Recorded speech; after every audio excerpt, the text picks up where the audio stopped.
कि हमारे डीआरडीओ ने successfully phase 2 ballistic missile defence system का परीक्षण कर लिया है।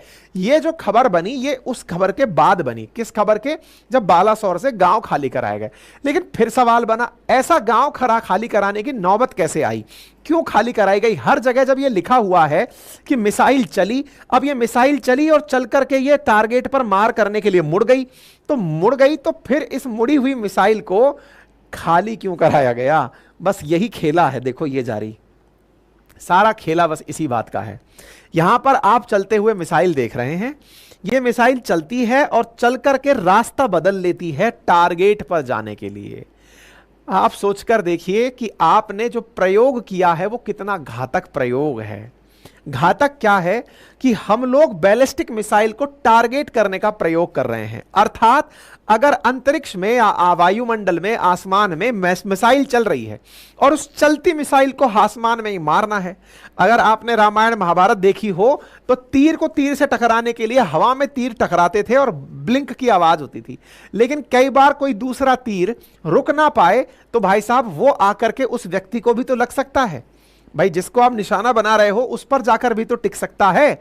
आपने डिफेंस के नाम पर अपनी मिसाइल चलाई, लेकिन चलाई और वो चल करके आपने, भाई इधर से एक मिसाइल चली कि चलो भाई ये टारगेट को मारने जा रही है, इधर से आपने दूसरी मिसाइल चलाई कि इसको रास्ते में रोकेंगे।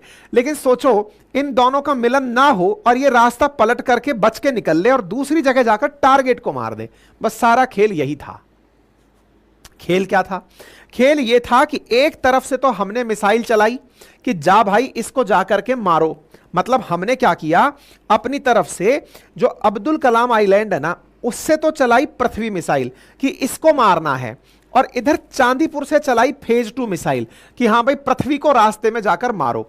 तो पृथ्वी को रास्ते में जाकर मारो, जब यह प्रक्रिया हुई, मान लो हमने जिसको चलाया वो फेल मार जाए और वो इसको ना टकरा पाए, तो भाई पृथ्वी तो निशाना बना के चल रही है कि वो आकर के चांदीपुर से टकराएगी। और वो जब चांदीपुर से टकराएगी तो टकराते ही चांदीपुर के आसपास के लोग सब खत्म हो जाएंगे। प्रिकॉशनरी लेवल पर चांदीपुर के आसपास के 3.5 किलोमीटर के एरिया को खाली करा दिया गया कि साहब हट जाओ, अगर गलती से मिसाइल मिस फायर हो गई तो कहां जाएंगे। अब इसको लोकेशन पर, मैप पर भी समझने का प्रयास करते हैं। भारत ने इस विषय पर मतलब रक्षा मंत्री की तरफ से बधाइयां आ गई हैं, हमने ये काम करके दिखा दिया है और इस काम के लिए लोगों को प्रॉपर तरीके से शिफ्ट किया गया था। अब एक बार मैप पर आइए, इस बात को समझने का प्रयास करते हैं। इधर देखो, ये बालासर दिखाई दे रहा है, उड़ीसा के अंदर है। और उड़ीसा में जब आप बालासर को देखते हैं तो बस यहीं से सारी लोकेशन आपके समझ में आएंगी। देखो बालासोर कुछ इस प्रकार से एक बाइट जैसी संरचना रखता है ना, पानी के अंदर एक बाइट बनी हुई है, बाइट है ना, बे बाइट अगर सुना हुआ है, हमने कई बार आप लोगों को बताया है, पानी के अंदर। तो ये जो स्थिति बनी हुई है बालासोर में, यहां पर चांदीपुर तो ये जगह रही और अब्दुल कलाम आइलैंड यहां पर है, और इस अब्दुल कलाम आइलैंड और चांदीपुर के बीच में मिसाइल चलाई जा रही है।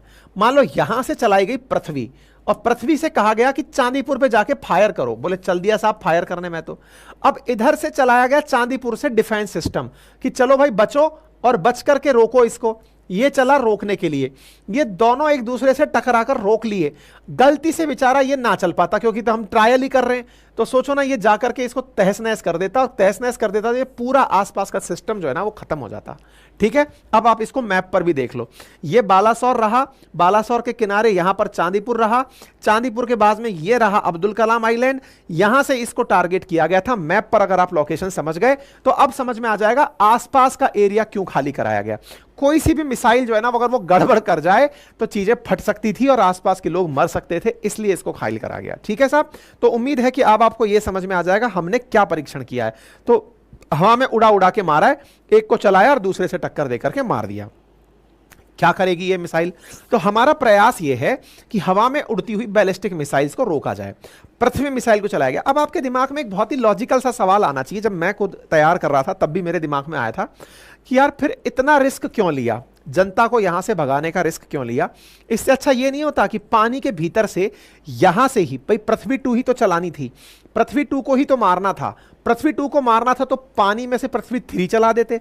पृथ्वी 3 जो कि नेवी वर्जन है पृथ्वी मिसाइल का, जो कि बैलिस्टिक मिसाइल है, जिसे धनुष कहा जाता है नेवी में, आप उसको चला लेते और उसको चला के उसको मारने के लिए कुछ भेज देते। अरे भाई कहीं से भी पृथ्वी चलाओ, लेकिन आप अपना जो डिफेंस सिस्टम अभी डेवलप किए हो ना, वो लैंड पर ही रखा हुआ है, वो अभी समुद्र वाला, एयरफोर्स वाला, उसका परीक्षण नहीं हुआ है। मतलब समझो कि मैं अगर पृथ्वी सिस्टम चला भी देता, यहां से चलाऊं या यहां से चलाऊं, चाहे हवा से चलाऊं, असल में मुझे तो डिफेंस सिस्टम को टेस्ट करना है ना, पृथ्वी मिसाइल को टेस्ट थोड़ी करना है। आपके दिमाग में प्रश्न आ सकता था, जो मेरे बहुत देर तक इसके बारे में चिंतन करते करते आया, कि हमने यहां से क्यों नहीं चला दिया, इसकी जगह बच जाते। पर बोले आंसर ये नहीं है साहब, आंसर ये कि जो हमारा डिफेंस सिस्टम है वो जमीन पर रखा हुआ है। जब डिफेंस सिस्टम जमीन पर रखा हुआ है तो डिफेंस सिस्टम को टारगेट किया जा रहा है, और डिफेंस सिस्टम को टारगेट किया जा रहा है तो वो तो लैंड पर ही है अभी। इस वजह से हम लोगों ने ऐसा किया। ठीक है साहब, उम्मीद है कि ये जानकारी आपको अच्छे से समझ में आ गई होगी, हमने क्या तरीका अपनाया। अब सवाल ये बनता है कि अगर हम ऐसा कर जाते हैं तो ये कितनी बड़ी बात है। देखो, दुनिया भर के अंदर जो मतलब मिसाइल सिस्टम है ना, जितना मुश्किल मिसाइलें बनाना है, उससे भी ज्यादा मुश्किल है मिसाइलों से बचना। और मिसाइलों से बचने के लिए दुनिया भर की रिसर्च दुनिया में चल रही है। आज भारत ने भी कई बिलियन डॉलर की डील करके रूस से जो S-400 खरीदा है, वो इसीलिए तो खरीदा है कि अगर हम पर कोई मिसाइल चला दे तो हम कैसे बचेंगे। आज इजराइल दुनिया भर के अटैक से क्यों बचा रहता है? क्योंकि उसने आयरन डोम सिस्टम बना रखा है, जो कि मिसाइल डिफेंस सिस्टम है। उस पर आती है मिसाइलें, उनको हवा में ही मार गिराता है। तो एक प्रकार से हम लोग भी यही चाहते हैं, और इसके लिए हमने अपने ही इंटर गाइडेड मिसाइल डेवलपमेंट जो प्रोग्राम है, जिसके माध्यम से हमने पटना मिसाइलें, पृथ्वी, अग्नि, त्रिशूल, नाग, अग्नि, इन मिसाइलों का डेवलपमेंट किया है। इन्हीं मिसाइलों को चला चला करके हम अपना टारगेट बनाते हैं, क्योंकि हमारे पास अपनी बैलिस्टिक मिसाइलें तो हैं ही, और इनको टारगेट करने के लिए हम अपना इन्हीं मिसाइलों से डिफेंस सिस्टम भी बना लेते हैं। जैसे भारत का पृथ्वी आधारित जो डिफेंस सिस्टम है, जिसे पीएडी कहा जाता है, पैड कहा जाता है, ऐसे ही एड भी है, एएडी। तो उसमें हम लोग क्या करते हैं कि अपनी ही मिसाइलों को उड़ाते हैं और अपनी मिसाइलों से मारते हैं।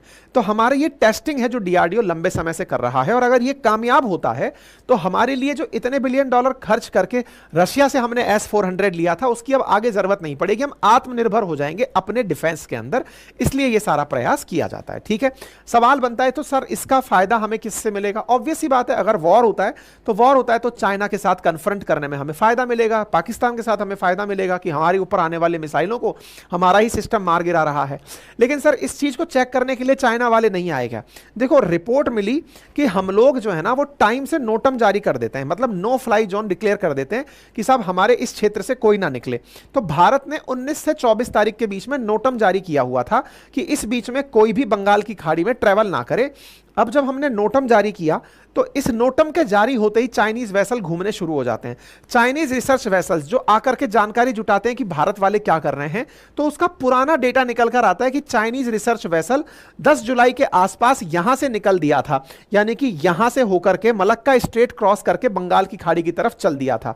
तो हो सकता है कि चाइना वाले फिर से इस क्षेत्र में आ गए हों देखने के लिए कि भारत ने क्या बना लिया है, क्योंकि उनके पास यह खुफिया जानकारी हो कि भारत कुछ ऐसा करने वाला है, तो चेक करने तो आएगा ना कि इनकी तैयारी कितनी है, इनकी प्रिपेयर्डनेस कितनी है।